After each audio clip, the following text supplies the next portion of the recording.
साथियों तो फकीरी मिजाज रखते हैं, अपनी ठोकरों में ताज रखते हैं। भीम आर्मी के लोग कर की परवाह नहीं करते दोस्तों, भीम आर्मी के लोग तो अपनी मुट्ठी में रखते हैं।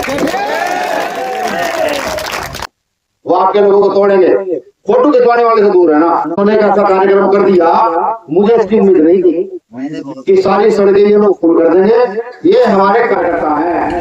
अब आप सोच लीजिए, जिनका कार्यकर्ता इतना मजबूत हो उनके नेताओं को खरीद सकता है क्या? है हैसियत ऐसा नोट बना हुआ है कोई जो इनके नेताओं को खरीद ले?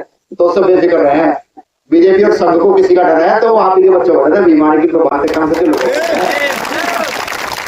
वो जानते हैं कि पढ़े लिखे लोग हैं, टक्का पलट करने में मिनट देर आएंगे।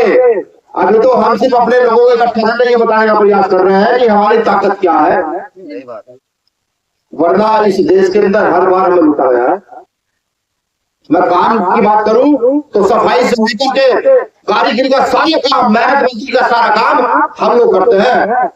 और अगर हम एक दिन काम ना करें ना तो सड़कों में आपकी गाड़ी चलती है, सारे पंचर लगी घर उनको पंचर हो रहा है।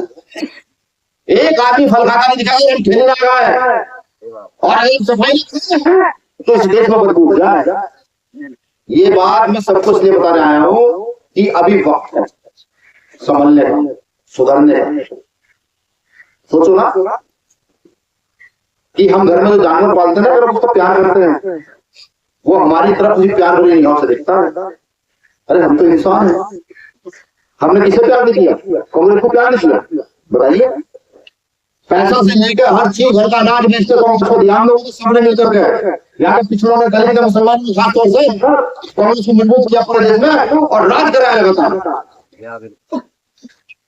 कौन बोला सीएनआरसी के मामले में? क्या सिर्फ एक ट्वीट करने से हमारी परेशानियों का हल हो जाएगा? क्या मोमलिन जी को सिर्फ ये कह रहा है मोमलिन जी को ये गलत है उससे हमारी परेशानियों का हल हो जाएगा? कौन लड़ा हमारी तरफ से आएगा? बताइए किसको बुलाओगे? कोई नेता है ऐसा जो हमने लाया? आजम खान साहब ने यूनिवर्सिटी बनाई, बीजेपी ने जेल में डाल दिया, कायम है बकरी चोरी में, कायम है दुकान की चोरी में। अब आप सोचो तो सही, एक मोटी व्यक्ति क्या बकरी चोरी करेगा, क्या दुकान में चोरी करेगा? इतना बड़ा नेता कौन बोला है? कोई निगाह में आपके जो आकर के ये कहोगे भाई ये आजम खान साहब सही है, उनकी पार्टी के नेता बोल पाएगा? नहीं। मैं ये बताने का प्रयास कर रहा हूँ, अगर कोई आपके दुख में सुख में नहीं खड़ा ना तो उसको बिल्कुल छोड़ दो, उसके साथ बिल्कुल मत दो, चाहे धक्का नहीं क्यों ना हो। अगर आपके मरने में, जीने में, उठने में, बैठने में, बीमारी में, शादी ब्याह में अगर कोई आपके साथ नहीं खड़ा तो उसको बिल्कुल जान दो, उसे कह दो तेरा हमारा कोई संबंध नहीं है, क्योंकि हम जानवर इंसान हैं। और जब तक ऐसा नहीं होगा तब तक मेरी बात करनी जरूर चाहिए। लेकिन आप दलित, पिछड़े, मुसलमान, ये सिख, ये ईसाई, ये सब क्यों हो रहे हैं? जब इस देश के लोग और सबको पता है जिसकी जितनी संख्या बढ़ी उसकी नहीं हिस्सेदारी कहते हैं करते हैं। राज का सजा दिया, क्या पढ़े लिखे नहीं है? हमें तालीम तो आज आ गई है, थोड़ी सी याद हो गई है, हम सारा काम करके जानते हैं, लेकिन नेताओं ने हमारा इस तरह बनाया, कभी जात के नाम पे, कभी धर्म के नाम पे, कभी क्या के नाम पे, कभी क्या के नाम पे, कि हमने आपस में शुरू कर दिया। कोई आवाज उठाएगा वो बेवकूफ कहलाएगा। बताओ तो मुझे, गन्ने में खेत में गन्ना कौन सा बोया जाता है, खेत में गेहूं की फसल कौन सी होती है, ये किसान बता सकता है, कोई नेता बता सकता है? इस बात को तो किसान ही बता सकता है। ठीक, और हम कौन? हम किसानों के, मजदूरों के बच्चे तो है। जब किसी को यही नहीं पता खेत में कौन सी फसल होनी है, वो संसद में का खाना नहीं उठाएगा। अभी मुख्यमंत्री का मामला आया, छोटा मामला नहीं ना, कोई कहता बहुत छोटा मामला नहीं। वक्फ बोर्ड में जमीनें हमने अपनी मर्जी से दी, जिनकी औलादें नहीं थी उसको दान करना, उसको पुण्य कमाना, किसी की काम से नहीं, हमने दी और अपनी सरकार की क्या है उसको छीन लेगी और तो छीन ले कोई। दूसरी बात, सरकार ने प्रमाण करा दिया, कौन नेता ऐसा सीख रहा है ये गलत है, ये गलत है, कौन नेता ऐसा? इस पर विचार करने का विचार सभी बुजुर्गों को करना चाहिए। हालांकि मैं इतना बड़ा नहीं कि बुजुर्गों का आदेश दे सकूं, मैं इतना भी बड़ा नहीं कि बहुत कुछ सिखा सकूं। सिर्फ एक निवेदन करूंगा कि अभी हमें हमारे समझने का समय है। सबको मौका आपने देकर लिया, आपने कांग्रेस को मौका दिया, आपने समाजवादी को मौका दिया, आपने बसपा को मौका दिया, आपने लोकदल को मौका दिया, आपने सबको मौका दिया। ठीक, जब मौलिक चीज होती है कोई सड़क पर नहीं आ रहा है। अभी रोड की ताजा उदाहरण है, वसीम नाम है, ताजा उदाहरण है, पुलिस ने मिलकर कमाल किया। सड़क पर लड़ाई तो छोड़ो, नेताओं की हिम्मत ये कहेंगे हो रही कि वसीम को क्यों मार दिया। और हाँ, हमारी पूरी टीम कम से कम 5000 लोग खड़े थे सड़क पर हरिद्वार के अंदर जब वसीम के साथ मौलिक चीज हुई। मैं ये नहीं कह रहा कोई एहसान कर लेना, हम भारत के लोग हैं, भारत के लोगों की आवाज है, भारत के लोग पाकिस्तान या अफगानिस्तान से लोग हैं। मैं सिर्फ ये बात कह रहा हूँ कि अपने पराये को पहचानना शुरू कर दो। अगर आज अपने पराये को नहीं पहचानोगे तो सर्वनाश निश्चित है, कोई रोक नहीं पाएगा। आज मेरी बारी, कल आपकी बारी, परसों किसी और की बारी, सब किसी और। यहाँ तमाम जाति के लोग हैं, यहाँ गुजर समाज के भी लोग, यहाँ शहरी समाज के भी लोग, यहाँ दलित समाज के भी लोग हैं, यहाँ मुस्लिम समाज के भी लोग, सब लोग हैं। अपने जमीन से पूछो कि आज तक इस राजनीति ने हमें क्या दिया। हमने तो राजनीति बहुत कुछ दिया, राजनीति ने हमें क्या दिया। इतनी बड़ी आबादी, इतना सब कुछ, इतनी सेवा करने वाला, ये तो कुछ ही साल होगा। आगे की जिम्मेदारी थी, आज मेरे तक जिम्मेदारी करा दी गई, हर जिम्मेदारी थी। आसन के लोग हमारे कांधे पे वो करते हैं, क्यों? क्या संघ के लोग हमारे ड्राइवर है? नहीं, उनकी थोड़ी समझो की दिमाग से समझो। मेरे साथ रोज तीसरे दिन बात होती है, तीसरे दिन की ऊंचाई ब्लॉक, ठीक है, हर दिन कहते हैं मुसलमानों में क्यों नहीं बना रहे हो। हमने कोई बात तो हमारी सही है, हम उनसे कहते हैं तुम निकाल, सोचो तुम निकाल दोगे, जब रिश्तेदारी में जाओगे अकेले किसको लेके जाओगे? ये जो गाड़ी चला रहे हो, अगर टाइम पे तुम्हारी गाड़ी, वो जो बेटी हमारी शादियों में लहंगी पहनती है, उनकी पढ़ाई नहीं। हम पूछते हैं उनसे, हम कहते हो जब मन करता है बिरयानी खाने का तो अफवाह को फोन कर देते हो, अनीस को फोन कर देते हो, अनीस बिरयानी बना लो, जब बिरयानी खाने का मन है खा देता हूँ। सबको जमीन के लोग हैं, नेता तो नहीं है ना। राजनीति अभी तक आती, राजनीति आती तो लच्छेदार बात की आती, लच्छेदार कहा जाता। अब तक जो कहा बिल्कुल सच है, एक मतलब संसद में उठा के हमारे नेता रवि जो कुछ बात कहा, चाहे मौलवी जी कहा, दलितों की बात कहा, उस रेजिमेंट की बात कहा, बिल्कुल सच कह दिया भाई, ये लोगों की मांग है और ये पूरी होनी चाहिए। खाली रोटी खाना जीवन नहीं है, अगर सम्मान नहीं ना तो कुछ नहीं। और इस देश में बराबर के हकदार हैं, बराबर के हिस्सेदार हैं। इस देश की आजादी में हमारे पुरखों ने भी अपनी काम दी है। आज भी हमारे बड़े जो है वो लगातार मेहनत करते हैं, लगातार। और आज भी हम देश की बात आ जाए तो हम सबसे पहले निकल कर खड़े हो जाते हैं। दलित समाज लोग ये कहते हैं, दलित समाज के लोग ये कहते हैं कि नहीं हम बड़े पिछले समाज के लोग आजाद देश के लिए हम बनने के लिए तैयार। आज भी हमारी क्षमताओं पर शक किया जाता था। कभी कोई नक्सली कहता है, कोई आतंकवादी कहता है, समझे? इसका एक ही है, सतगुरु रविदास जी ने एक हमारे पूर्व गुरु की लाइन आपको जा रही है। सतगुरु रविदास जी ने कहा कि चाहूं ऐसा राज में मिले सबन कौन, चाहूं ऐसा राज में मिले सबन कौन, छोट बड़े सब संग से अरदास रहे प्रसन्न। वो साफ साफ कह रहे हैं। जब मैं अपने मुस्लिम कार्यकर्ता यहाँ जाता हूँ ना, और हम 100 लोग एक दस्तरखान में बैठ कर खाना खाते हैं, तो गुरु रविदास जी का एक कथन शब्द हो जाता समानता का, कि भाई सब समान है, सब कोई किसी जात किसी बिरादरी का है, अब सब समान है।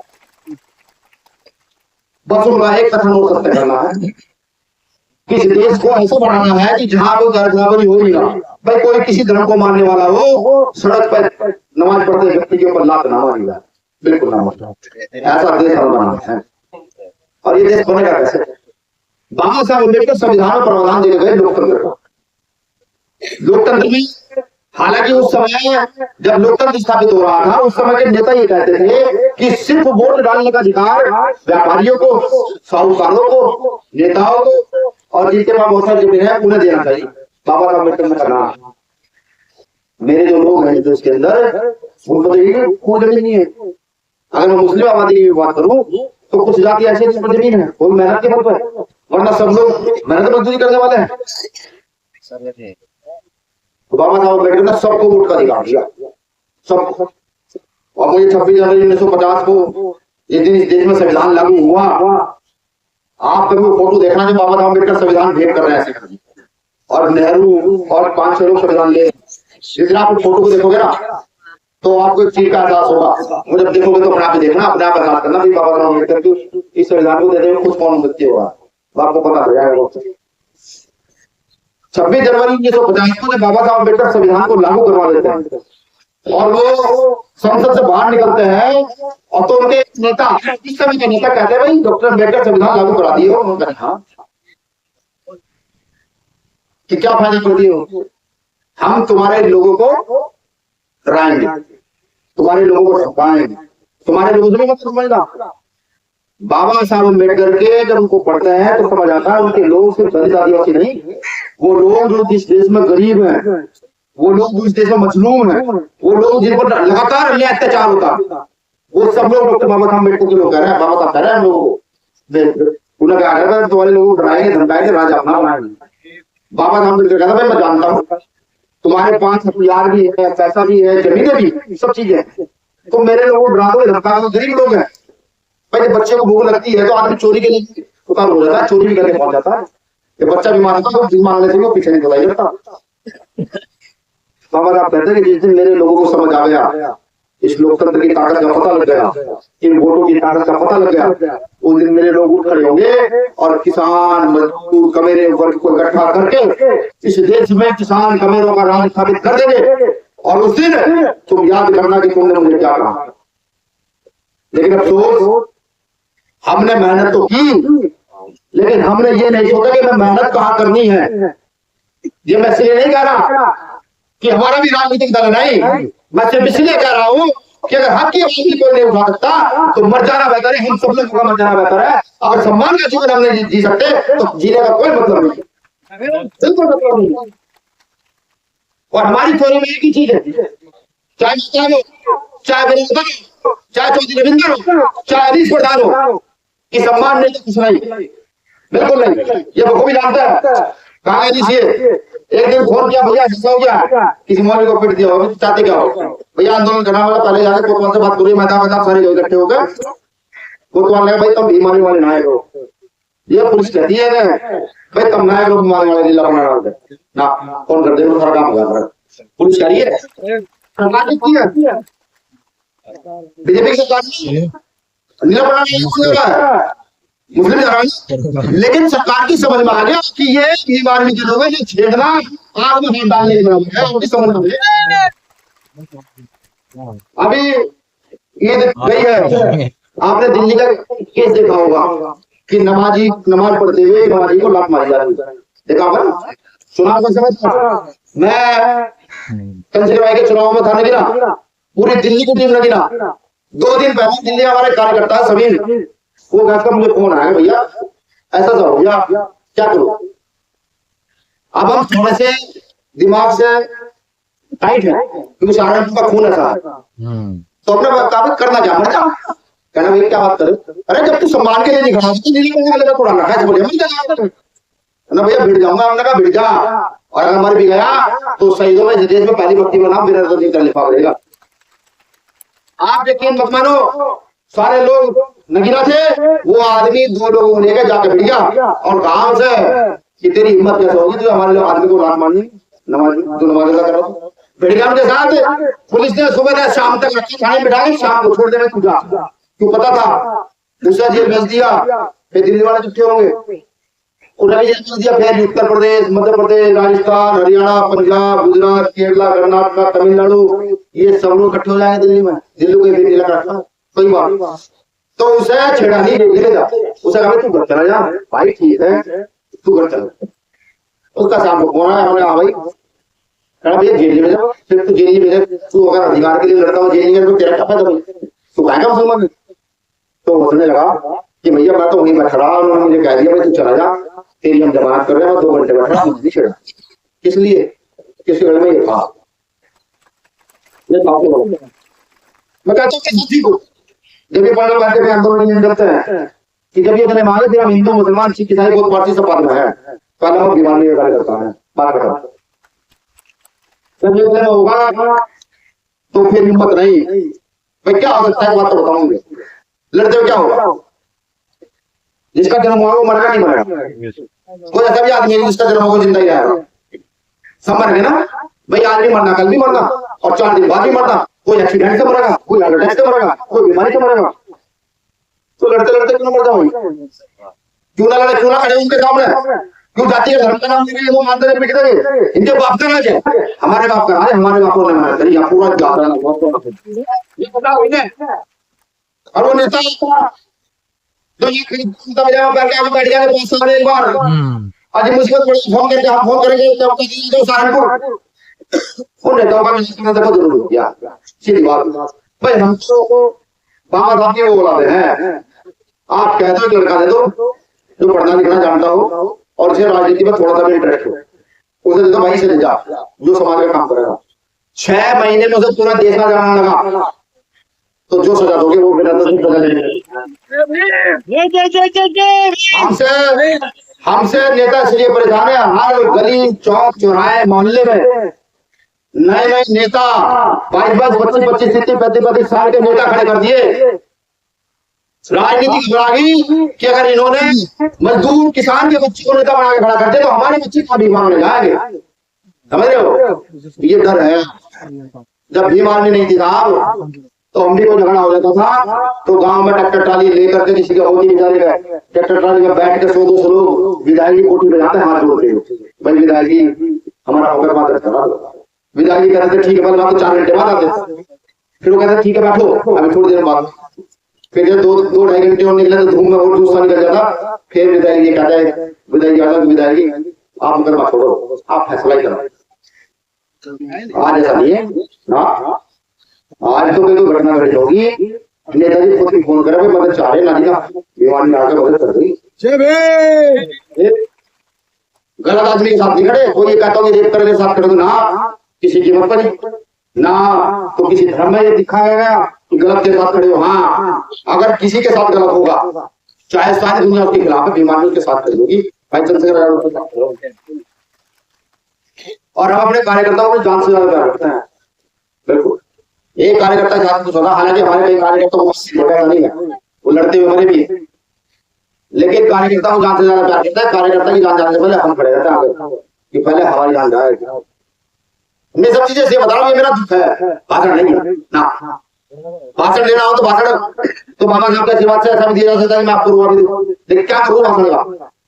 खाली वोट का करो क्या आपको? चलो आपने वोट भी दीजिए, क्या करूँ खाली वोट का ना?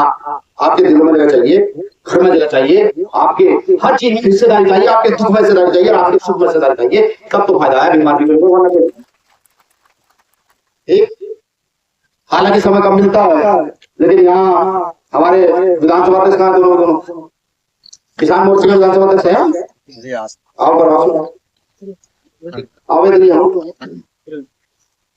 ये आपकी विधानसभा के विधानसभा अध्यक्ष हैं तीनों लोग, एक किसान मोर्चे का, एक भीम आर्मी का, एक राष्ट्रवादी का।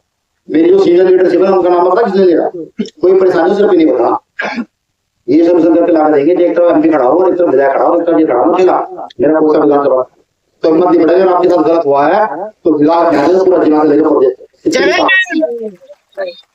देखिए बात, अब हाथ में हाथ मिला लो, सबको देख लिया आप लोगों ने, सबको जमा लिया भाई, अब तो मन बना लो 5-7 साल के भाई। अब जो है भीम आर्मी के लोगों को देखो भाई, चंद्रशेखर आजाद का नाम देखो कितना, अब तक निराश नहीं किया। सीएनआरसी में जेल गए थे, अंगूठे के नखून फाड़ दिए तो दिल्ली गवर्नमेंट अंगूठों के नखून तलाश कर, समझे? आज भी हड्डी में इतना गैप है उनकी।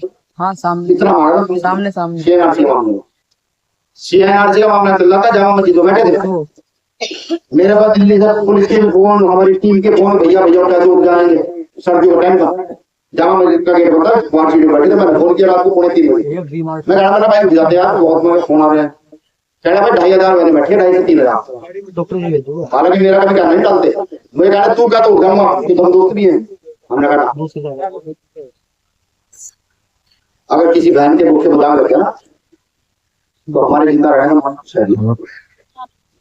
पुलिस ने लाख कोशिश कर ली, सब कुछ हो गया, फिर सुबह 4 बजे पुलिस ने कहा भाई सर चंद्रशेखर शर्त क्या है?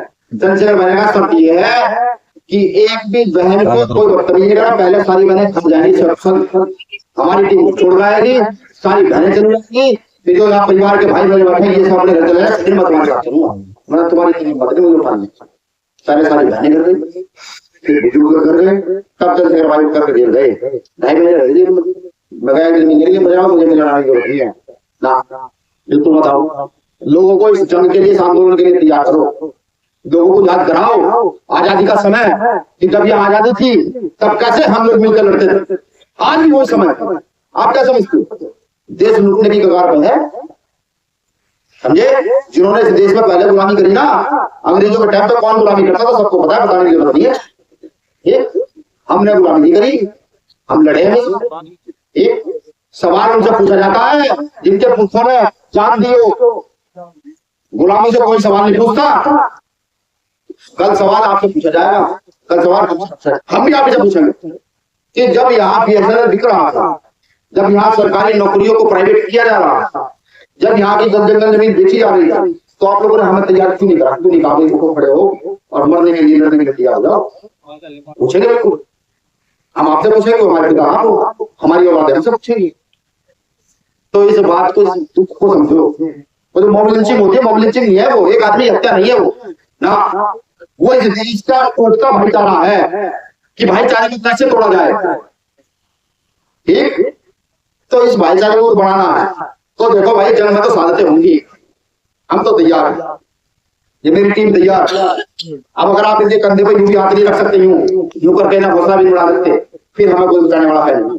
और अगर आपने एक बार कंधे पर हाथ रखा, हौसला बढ़ा दिया, कह देना बेटा चल, तो आप राज की बात कर रहे हो, यहाँ की व्यवस्था बदल देंगे। अरे जो मॉब लिंचिंग करने वाले हैं ये घर में ऐसे बिल में घुसे, जीवन में बाहर नहीं निकल पाएंगे, कितने ताकत। इस बीच मेरे मुंह से कुछ करके शब्द निकले, मैं उसके लिए आप सबसे माफी चाहता हूँ, क्योंकि देखो दुख है, दुख तो कड़वा ही होगा जो अंदर से बाहर आएगा। मैं चाहता हूँ, मैं चाहूंगा मेरे दोनों राष्ट्रीय जो हमारे समाज से आप आ रहे हैं, और वो क्या नाम राष्ट्रीय महासचिव दोनों भाई नसीम भाई है, नसीम जोगी जी जोगी समाज के राष्ट्रीय अध्यक्ष है, सलीम जोगी जी जोगी समाज के राष्ट्रीय। अभी 2 घंटे लगेंगे।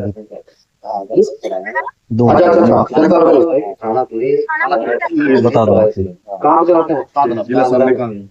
अच्छा भाई, सामने की टीम जाना, सूचना पर जाकर मुलाकात करेंगे। साली राव जी हैं, जिला सचिव की देखिए, आप लोगों को मैं शुक्रिया अदा करता हूँ।